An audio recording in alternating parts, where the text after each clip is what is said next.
Today's podcast is brought to you by Chikara Wrestle Factory, 4711 Wingate Street, Philadelphia, Pennsylvania, specializing in lucha libre, Pursu, European, British, and German styles, mixed martial arts, and American pro wrestling curriculum, all at the Wrestle Factory, where they strive to create the most well-rounded performers active today. Hello, everyone, and welcome to this episode of the Pro Wrestling Podcast. Today, we've got some news for you in the world of New Japan Pro Wrestling, some tidbits from around the rest of the wrestling world. Let's jump right in. WWE currently touring Germany. With the news coming out of Germany, that Kevin Owens made an impact once again, attacking Chris Jericho. Jericho is not medically cleared to wrestle, at least kayfabe is not cleared to wrestle. And as he was addressing the crowd, standing in the ring on crutches, Kevin Owens makes an attack, lays him out with the crutches. So just furthering the storyline of Owens and Jericho. It'll be interesting to see if any of this is addressed on Monday Night Raw. I don't expect it to be, considering it was a house show in Germany, but at least you can get some ideas of what we can look forward to on WWE programming coming up. Not that we didn't see the match coming, but to see the ruthless aggression that Kevin Owens looks like he's going to take. Last night, huge night in New Japan. It's the return of Kenny Omega. Last night was New Japan Wrestling's Honor Rising, night one. I'm going to give you the results from the card and some drama coming out at the end of the pay-per-view. First match saw Dave Finlay, Juice Robinson, and Kushida, three of the best cruiserweights in the world right now,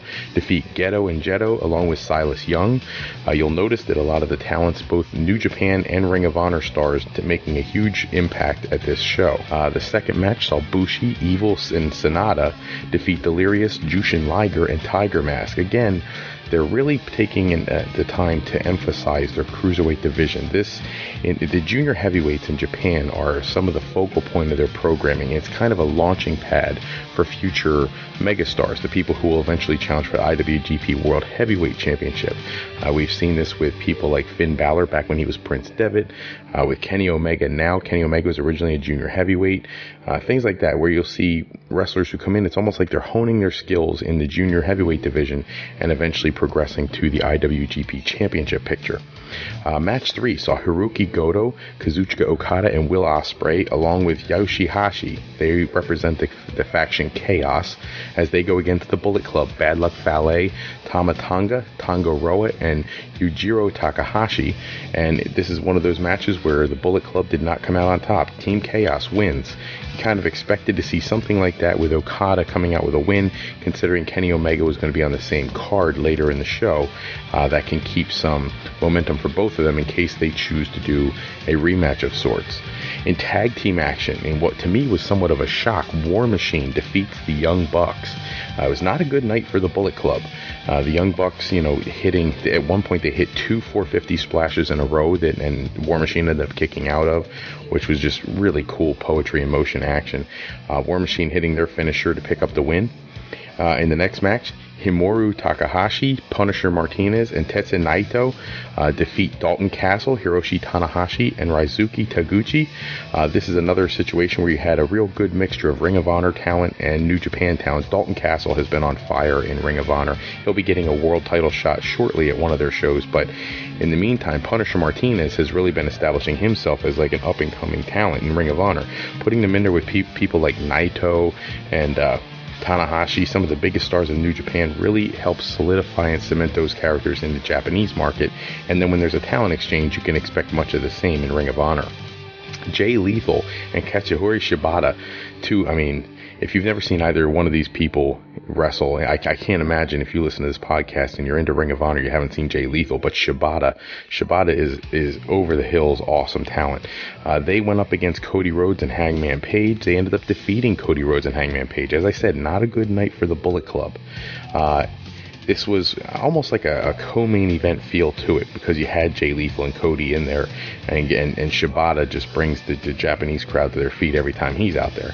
The main event of the night sees Kenny Omega team up with Adam Cole. So you've got Kenny Omega returning to New Japan for the first time since Wrestle Kingdom, and Adam Cole, the Ring of Honor champion. All kinds of storylines there as they go against the Briscoes. And they end up, this is the one match that the Bullet Club actually won. Kenny Omega and Adam Cole defeat the Briscoes. But that's not the highlight of the evening. The highlight is after the win, Kenny Omega gets on the mic and he's talking about how 2016 was going to be his year, and now 2017 is going to be his year. He's targeting the IWGP Championship.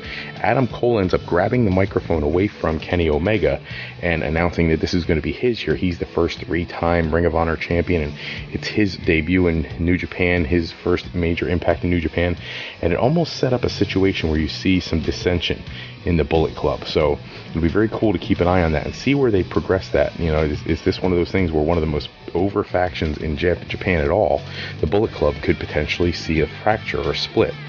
We're going to move on to some more independent news. Also, last night was Evolve 79. Evolve 79 turned out to be a great show. Again, I'll give you the rundown. ACH, who has really established himself as one of the premier independent talents, takes his match over Jason Kincaid, earning a title shot at the Evolve title at Evolve 80, which will take place over WrestleMania weekend. We highlighted on the previous podcast the different shows that are going to take place over that weekend. Now you know ACH will be the one getting the shot at Evolve 80. Chris Dickinson, Jeff Cobb, Keith Lee, and Ethan Page all picked up wins in their matches. For those, I always want to highlight those who don't remember who Jeff Cobb is. He plays Matanza Cueto in Lucha Underground. So if you like his work in Lucha Underground, you ought to check him out on Evolve. He's a stud wrestler, big guy, buff. And if you ask me, he's somebody who has a long future in the business. He's really developing his character nicely.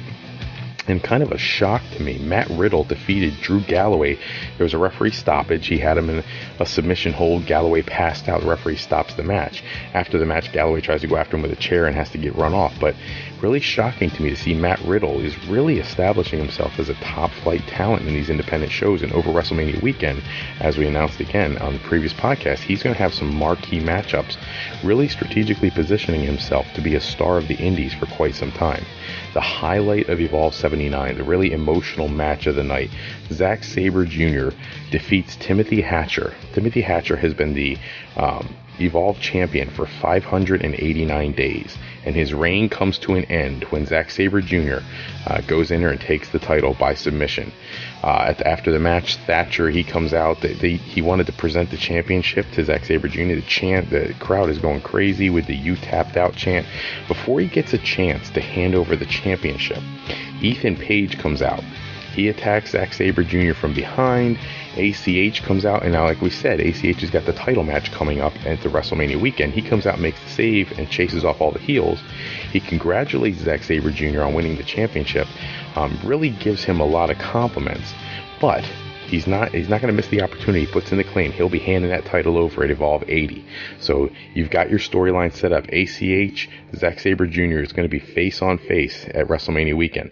The locker room actually comes out. They all empty, come out into the ring. They want to congratulate the new champion, which in a way, I know wrestling has to have heels and baby faces, but after 589 days, it would have been nice to see some kind of tribute to Timothy Thatcher for that huge long reign in a world of wrestling now where championship reigns are usually typically very short.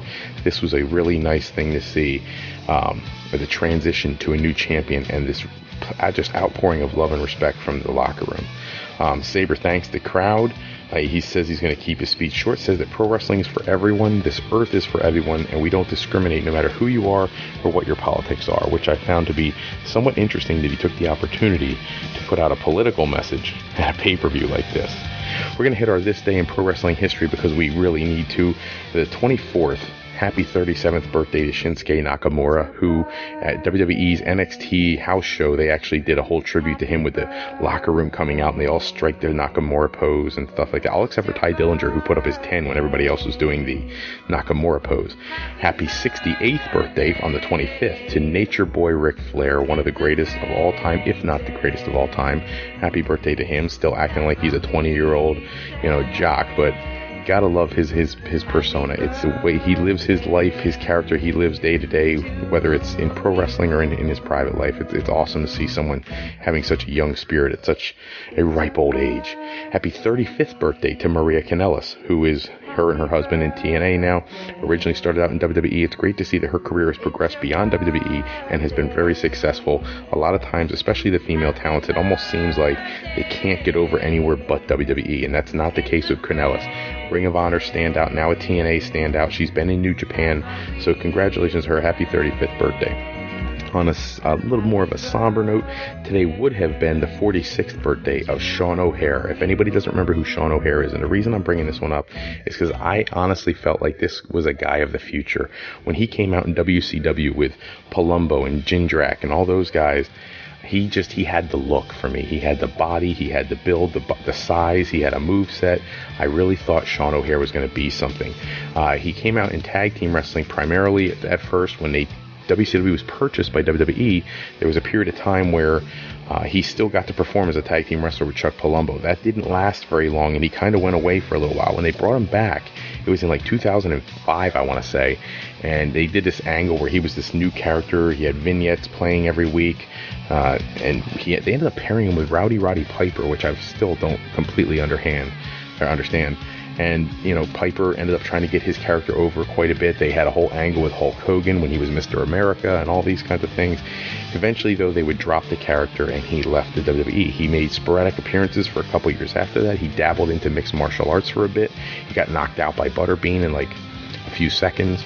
But at the end of the day, he really had so much talent, and it was never seen to its fullest extent. And unfortunately, he left the sport of wrestling. He left mixed martial arts. He became a hairstylist, and unfortunately, a couple years ago, he took his own life. But it's a sad ending to what could have been such a promising and amazing career, but it would have been his 46th birthday today. And I want wrestling fans, sometimes they forget about these people, and they really in some way have touched someone's lives. And I know as a fan myself, I really was really appreciative of his work, and I really wish we could have seen more of it. 27 years ago, WCW and the NWA co-presented Wrestle War 90.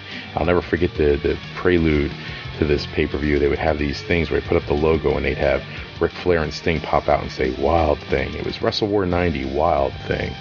And the funny thing was, Sting didn't even wrestle on the card. This was the card that Sting was supposed to be at and wrestle Ric Flair, and it didn't happen because of his knee injury. And instead it was Lex Luger who challenged Ric Flair, who lost by countout. Ric Flair has been on commentary many times talking about he didn't feel like Luger deserved the championship yet. And in this opportunity, they actually thought about transitioning the title to Luger, and Ric Flair was not down with that.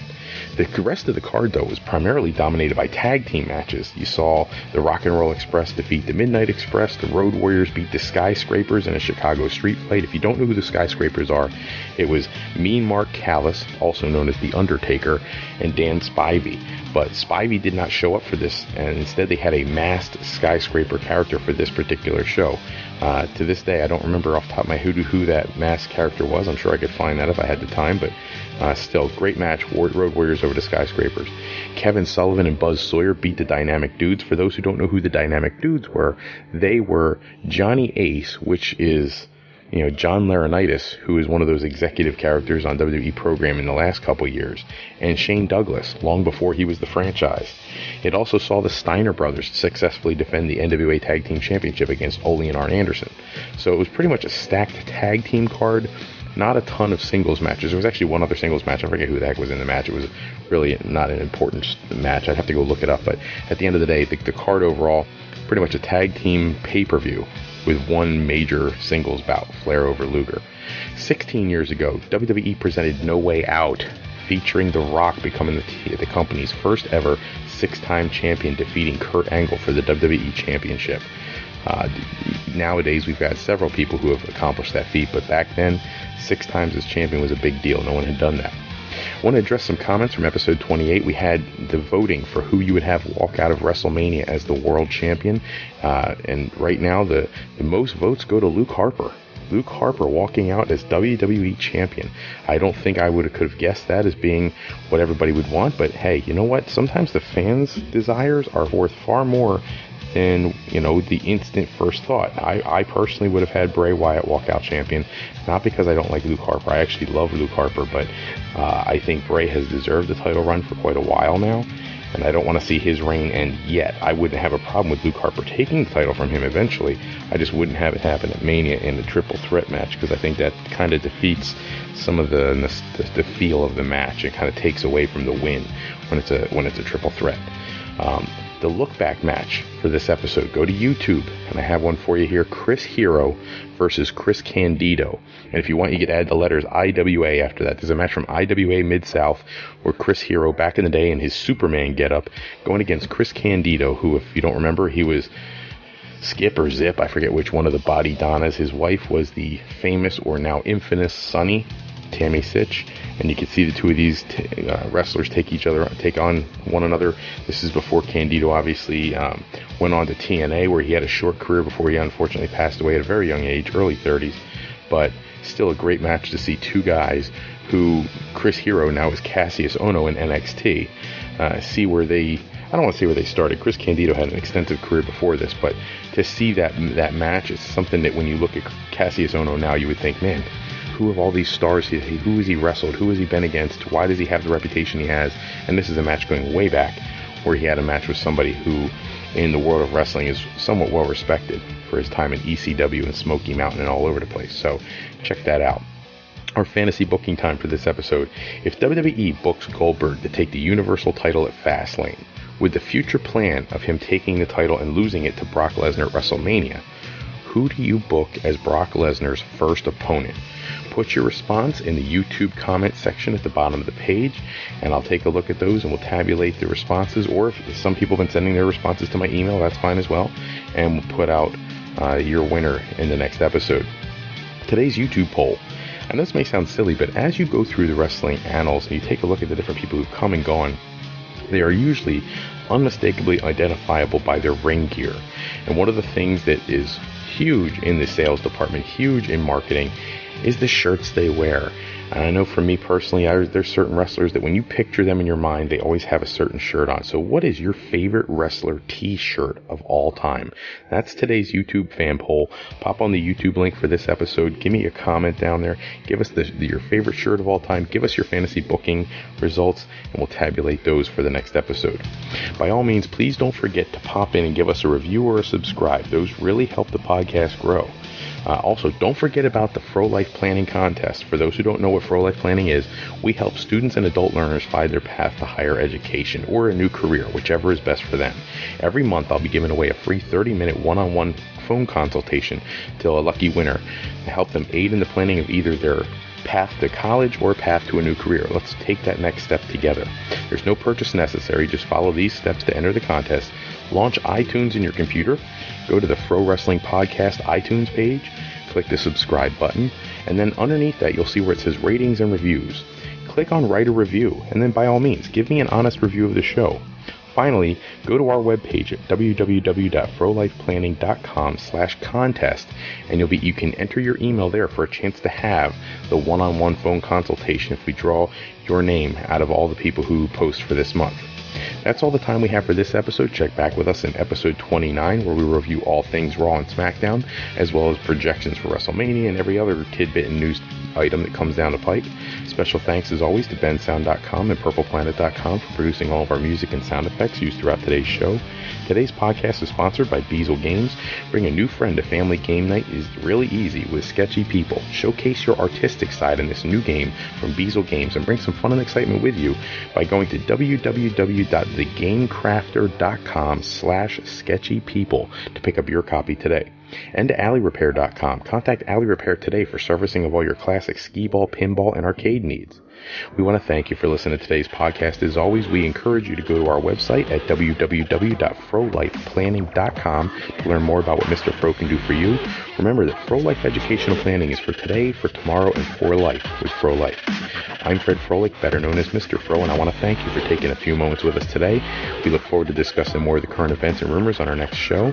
Until then, everybody, if you have questions, if you have inquiries about the world of wrestling, by all means, add those to the comment section on YouTube.